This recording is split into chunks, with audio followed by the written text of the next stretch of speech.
Dev.Play Shibine wam găsit la prezentația asta. I'll switch to English so that everybody can understand now. A few words of introduction. My name is Maxime. I've been working in the hypercasual industry as a publishing manager for almost 2 years now and joined Ketchapp to help them get good studios, make hit games together. Romania holds a deep place in my heart as a native speaker, so I'm super excited to be speaking today at Dev.Play about a topic that has been going on, I think, since the beginning of the hypercasual market, which is when, how would it end, and is it already over? So why have we been asked this question so long? Well, the main concern since we kickstarted this whole party in 2014 was that since it's a business that relies on getting low CPIs and high LTV, the increase in concurrence would lead to complete annihilation of the margins. And so many people have come asking, is it too late for me to have a slice of that big cake, or can I still actually profit from that? Our belief, as you might expect, is that there's still a lot of things to do in the hyper-casual market, and it's actually a pretty good time to start. Let's address the main concern first, which is that CPIs are high and unworkable. First and foremost, those CPIs, we don't get magically scalable 0.05 CPIs as often as we did, but they're still there. And if you want to check that, you can just look at the charts any given day of the week at any point in the year, and you'll see 5 out of the top 10 games from hypercasual publishers. And those games can stay in the charts for actually pretty long time. And by that, I mean weeks and sometimes even months. So it's not that much of an issue to have low CPIs. And when we have high CPIs, there's actually much better ways to decrease them now. First, here's an example from a game we published, Puzzle Blast. Here you can see the first video the devs sent us, which is pure raw, unedited gameplay, and got a CPI of 0.70 cents. With a few tricks from a video artist, which you can see here, we decreased it to a very workable level, 0.33 cents. Here you can see it's tricks like adding a banner, adding words that form a letter, and having the guy play super poorly.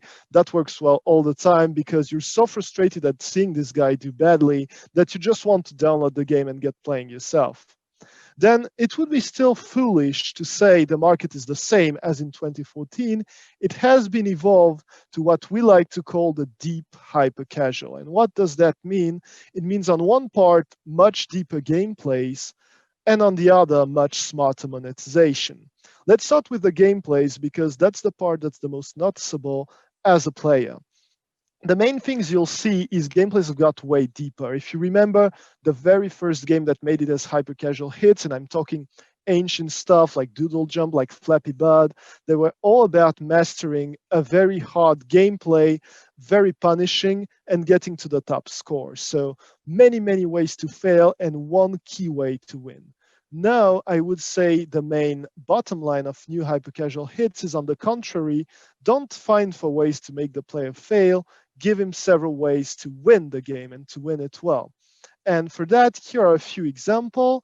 Good one is having a risk-reward mechanic, like in our game Master Thief, where you can either squeeze gently past beyond the guards and get to the treasure, or rush all along the way, get your stuff and go on. Both ways work perfectly fine, and that means gamers will try both and find the one that suits them better. Another way is having drawing control, like in Lion Studios' Inked In. Drawing lends itself to player creativity, so it's also a super cool trick. Last but not least, your level design can also be a cool way to influence player win because it's smartly done. Here is an example from our game Groundbreaking. On this image, just looking at it, you can see 3 different ways you can win the game. The first is just shoot the bad guys with a gun. Second is shoot the ground below them and make them fall. And third, you can also actually make the building collapse on them. So there's a lot of fun ways to get this done. More than crafting cool games, what's important also is to always keep scalability of mind. You can have a great idea, but having one that you're confident in scaling is even better. And here are a few tricks that can help you gain a lot of time. First, if you can, automate everything that you can. Here, for instance, you can see one of our games, Puzzle Blast, where the dev had this super cool tool that allowed him to create levels out of any image, and that way he gained a lot of time. Of course, if that's not possible, another trick is procedural level generation. By that I mean create 10, 15 levels that are handmade and gently ease the player inside gameplay, and then just have an infinite amount of content for the people who want to play the most. Last but not least, hypercasual prototyping is all about recycling assets, and that way every asset you make for every prototype is something that will be reusable, help you gain time and learnings for the next games you will make. The time you gain making these scalable prototypes is time that you can use creating rich meta features, and that's extremely important if you want to give a good retention. Right now, day 7 is the new day 1, and it means good meta features that are taken out of more mid-core games become very important in hyper-casual games. A few tricks to have meta features that keep the players in game and don't interrupt the game flow. Here is a progression gallery we made for our game Art Blitz, where you can see the new frames you've unlocked and with the small bar, how far you have to go before reaching a boss and also how far you've come. Our good friends at Legendary made this great light tycoon feature where you can take the money you gain in the game and use it to build buildings, and that way you actually see what you unlock and what your progress is. And last, you can also put light RPG stats. This one I particularly love because it will give players a huge sense of progression, and it will make them really want to unlock everything, greatly boosting the retention of your game. While in fact, even if you show different stats like speed, clutch, or anything else for a game, the impact on gameplay will be really minimal. Those meta features are great for retention, but they're also super cool for boosting rewarded videos, which are the new gold standard in hyper-casual monetization. And the reasons for that is rewarded videos are actually much better for your retention than interstitials because the player chooses them, and that means it's much less disturbing than having an interstitial pop in the middle of your gameplay. On the other hand, they also bring in more cash per video watched, and that's because they last longer. To put them in your games, there are a few tricks. The classic one are the one-shot revival or multiplying the gains you made, but there's also a few other smart ways you can put them in. You can bring a surprise gift, meaning at the end of the level, you say, hey, by the way, you gained just that, watch this video, it's gone, and you play on loss aversion, and it works extremely well. And then there's the chess room, which is my favorite. The way it works simply is you play levels. Every few levels, you gain a key. When you have 3 keys, you go to that room, you open 3 boxes. There's only cool stuff in that, but there's one top prize, which you probably won't get with the first 3 boxes, and that means one more video to watch to get the other one. Great for retention because you always want the next key. Also great for monetization because you want to watch a video to unlock the super prize. Then in the same ID, there's the fill box. A fill box will really help because every few levels you see your percentage increase, and then when you reach the magic 100%, to unlock this cool new shiny skin, you have to watch a video again. So same thing, you don't want to lose all that progress, you go on it, and it's great for retention and monetization alike. Finally, you can also give simple stat increases, which are a way for the player to see that his character is doing better and better. I've talked of meta in the game, but rewarded videos and meta also go in outside the game features closer to what we see in mid-core, like daily missions. Here's an example of what we've made in our game Master Thief at Ketchapp. It's daily missions that bring you a lot of in-game currency that you can skip if you don't want to. And when you've done them all, you unlock a super skin by watching a rewarded video, you guessed it. That means people won't want to lose that and will be super excited to click and watch. You can also have daily rewards. They work a bit the same way. You can have rewarded videos in your Builder Tycoon if you put one. So that's, again, a 3-step method that's super essential. And finally, and this one I'd like to take a few seconds to comment, you can have a collection. What I love about this image is that it shows you all the monetization way you can get out of a good meta in one simple screen. So in Puzzle Blast, you unlock different puzzles from the same theme by playing along, which then show up in this collection. First rewarded option, get the special puzzles by watching a video. Then when you watch them in the collection, second rewarded video option, make them better, make them gold and shiny like this spider guy here by watching a rewarded video. And when you unlock the 3 skin with storytelling, you can unlock a legendary super shiny item by watching a rewarded video. And since it's so contextualized, since it's so teased, the conversion rate on those is really, really good. So I think I have convinced you that the market is evolving in a very interesting way, but I think it's also important to remind that it's a super cool time to start your journey in the hyper-casual market as a developer. And there's some good reasons for that. The first being, there's never been as many top-tier publishers in the market. Any studio you are, any size, any experiment, you always find at least 20, if not 30 different publishers that will be interested in testing a prototype and helping you progress. And that's super cool. The caveat that comes with it is that, of course, not all are born equal, and it's really important to choose the partner that fits you best. And by that, I mean the one that fits your needs as a studio, but I also mean there are some specific things you should really be on the lookout for when signing a publishing agreement. First being, of course, the money. How is the revenue shared between you and the publisher? Is there some kind of cap at one point, either in the time you will be getting payments or in the amount of revenues you get?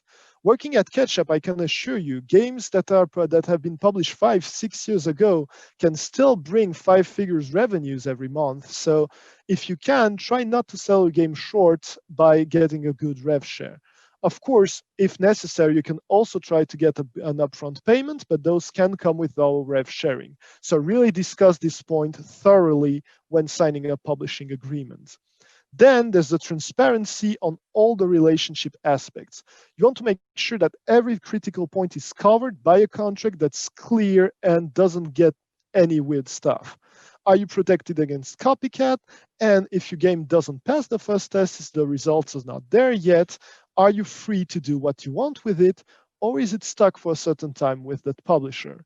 You really want to make sure to clarify all these points before you engage, because after that, it can be complicated to sort out.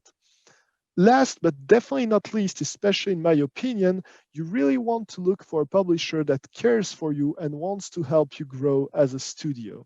With the right one, even a test that doesn't end up in scaling or iteration will be a good source of learning. Some good questions to ask is, how many people does your publishing manager work with? Is he usually with 20, 30, 50 plus studios? And how much time will he give to me? Will I speak only to him, or will I be in contact with specialists in UA, monetization, game design, etc.? How many people will look at my prototype, and for how long? Will I be treated like a human being or like a simple prototype machine? Here at Ketchapp, we really believe it's important that we help you learn on every test, and so I value that a lot. Speaking of tests, how does the testing process happen? That's the part I love the most in this job, is that it's super fast and super effective. In my opinion, it's today the best way to get quick, data-driven feedback on any gameplay ideas you might have in test. Now, this graph is a little scary, but I'll walk you through it and you'll see it actually makes a lot of sense. First, you make your prototype, and that's something that lasts 1 week max. It's not because you have to be a super machine that creates something awesome. It's because we can test things that are very, very rough. And by that, I mean lots of assets can be placeholders. There can be only 2-3 levels. The only thing that matters is having a fresh and juicy core gameplay. We'll test that, and there's 2 solutions. If you have a marketability that's just not there, meaning CPI above $1, then you move on. You lost between bracket 1 week, you learned a lot, you have data on this gameplay, and you can move on to something else. If it does work, then we'll iterate 1, 2, rarely more than 3 times, because it's important also to keep that time in check to improve your metrics and help you get that to launch. 2 ways of iterating. They include first, of course, game design, so improving your camera, your characters, your game's content, your game setting, so that it fits the market better. And of course, optimization in the ads we do and the way we push them towards the network to be sure we get the best results possible. Those iterations go, of course, every time you see, you'll get more feedback and more content that will help you understand the market better. And once you reach a good point, you just have to implement ads in your game to get a good monetization, test for profitability, and then you're live. So to wrap it all up, in a process that's roughly 2 weeks to 1 month long, you can check every step from the ideation to the launch of a game and get a ton of learnings on them. So it's a super way to learn fast, to learn quick, and to learn effectively how to make cool games. How to make cool games, but also how to make any kind of game, because it's my deep belief that the key principles of hypercasual are useful for any kind of game project. The thing I like is that a hypercasual game is just a bigger game, stripped down of a lot of aspects and focused on what makes a good game a hit. First, you have to make your game known, and for that, you need good marketability, something that's becoming a strategic point even for AAA game. You create a small game, but you have to have a sense on how it will reach the market. With the marketability comes the freshness, and that's mean, has my gameplay been seen before, and is it still familiar enough so that people understand it? Folding paper here is a good example. Everybody has folded a piece of paper once in their life. There was no game on it, and that's why Origame works so well. You got the players to see your game. No, they have to download and play it. It's super important that the first time experience is friction-free, meaning that you tap the game and you're into it. No splash screen, no tutorial. Nobody got the time for that in 2020. And I put hand guillotine here because it's a great example on how with the first step, you're directly into the game. First step is important. The next ones are too. And that's why your gameplay must come naturally. Familiar situations, things that anyone in the world can understand, and gameplays that are very easy to learn. Again, something that benefits every kind of projects. And finally, once your player is in there, you have to keep him with super addictive loops. And I'm sure there's a lot of people here that know how to design those. So make something that's really sticky. In conclusion, I'd say hypercasual is still goal learnings and whatever you experience or your studio size. First, if you're a small team or if you're indie, it's a super way to kickstart your journey while preserving your freedom of creativity. You don't take too much risks, you get to learn from experts, and you can work on it as a side project if you don't have time for a fully scaled game. Plus, you will get direct and personalized feedback from experts in game design, monetization, publishing, and you'll have a lot of opportunities to grow. Finally, you will also, of course, become some kind of a versatile one-man army because you'll work on projects that reach every kind of fields, ideating, prototyping, iterating, marketing. And if it works, you can reap massive potential rewards when you publish a hit. If you're a more seasoned studio, then it's extremely cool too. First, because it's a super refreshing thing for a team that works on huge long-term project to actually take a 2 weeks break and try to do some iterating. This is because just see it, we do it all the time at Ketchapp, being a startup inside a big group that's Ubisoft. Give your game designers 2 weeks and you'll be amazed at what they do. When we work with tracks that are on more casual or mid-core game, we're always amazed by the results of trying to get them on board on hyper-casual, and it's also super cool for your studio. It's also great because it's a way to keep in touch with the market, to get insight on what's trending, on what kind of gameplay works, on what the players like too, and that's a huge bonus for you. And last but not least, if you're already expert in crafting deep metas, in crafting engaging gameplays, if you've worked on several projects, then those learnings are all things that will benefit you a lot when creating a prototype because the steps after reaching the fresh gameplay are already mastered by you.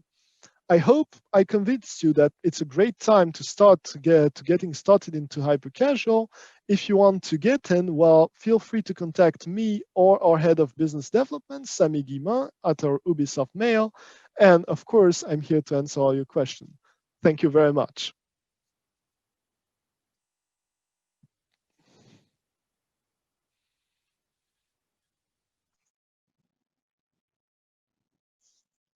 Hello, Maxime. Thanks for the Hi, very everyone. informative presentation on hypercasual.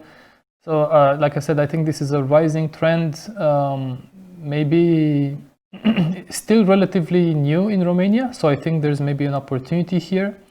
So actually, that's a first question for you. Have you guys at Ketchapp have already worked with developers from Romania or Eastern Europe? So actually, with Romania, we've worked with a few developers from there, but it was a while back. I hadn't had the opportunity myself. Eastern Europe in general is, of course, a huge zone for us, and we're constantly getting contacts with people from all over there. Speaking here today at Dev.Play was a big opportunity for me to try to reach out more to Romanian game devs, which I'd really like to get in contact to, so don't hesitate. Great. So, for developers that are starting out and have not worked with publishers before, and they created maybe a very cool hyper-casual mechanic, maybe at a game jam or something, and they are now looking to bring this to the market. What chance do they have if they try it on their own? And should they try it on their own? And there are already several big hyper-casual publishers. Do you recommend independent developers trying their luck on their own or going to a publisher? What would you recommend here? So it really depends on what you want to test and what you're looking for.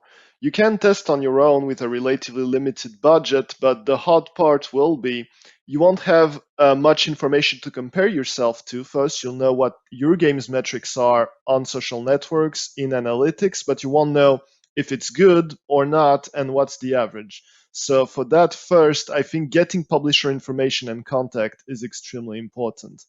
Other than that, it's also a question of trends and gameplays.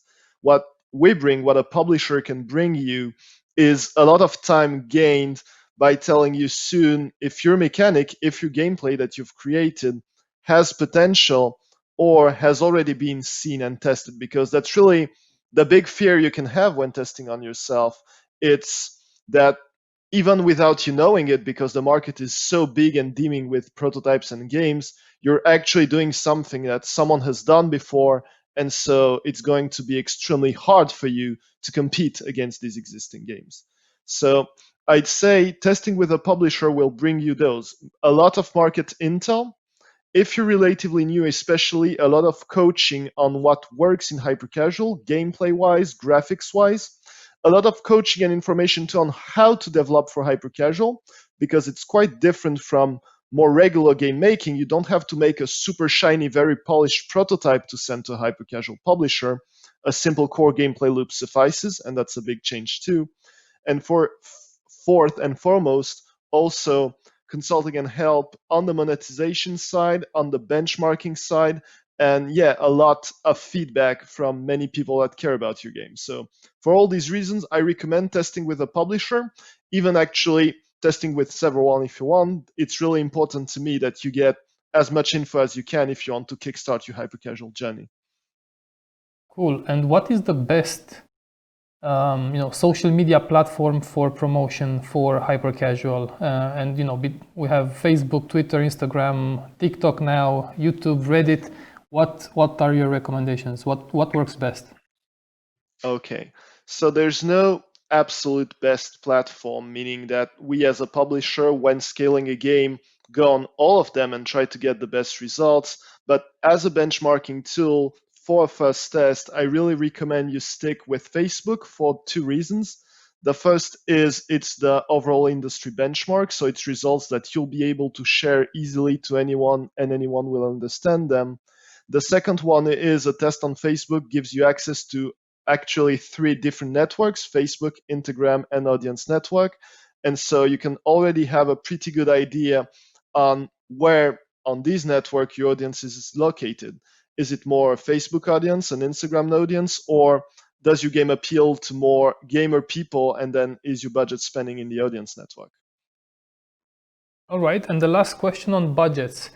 So for a hyper casual game today, to get to soft launch, let's say, what is a range of production budget, so development budget on one hand, and then once it hits soft launch, what's a reasonable UA budget just to get enough traction to, continue going? Okay, so 2 parts. I'll try to answer in 2 parts too. For prototype developing budget, as I said, you can cut many corners. I prefer giving a time frame. We usually recommend not working more than 1 week maximum on getting a prototype out of the door, and that whether you're 1 or 2 person or a bigger studio. The reason for that is really that what we test is core gameplay, and that can be seen very early. So no need for big retention metrics or a lot of polish on that part. On the second part, and on the second part, of course, it's a bit tricky for me to give you an exact number, but I'd say you need at least 3 digits, and 4 is better daily, so that you gain traction and get metrics that are relevant in one country. Okay, that's very informative. Maxime, hope you find new hyper-casual developers in Romania and at the event here and in Eastern Europe, of course. So thanks for joining this presentation, and I'll see you around.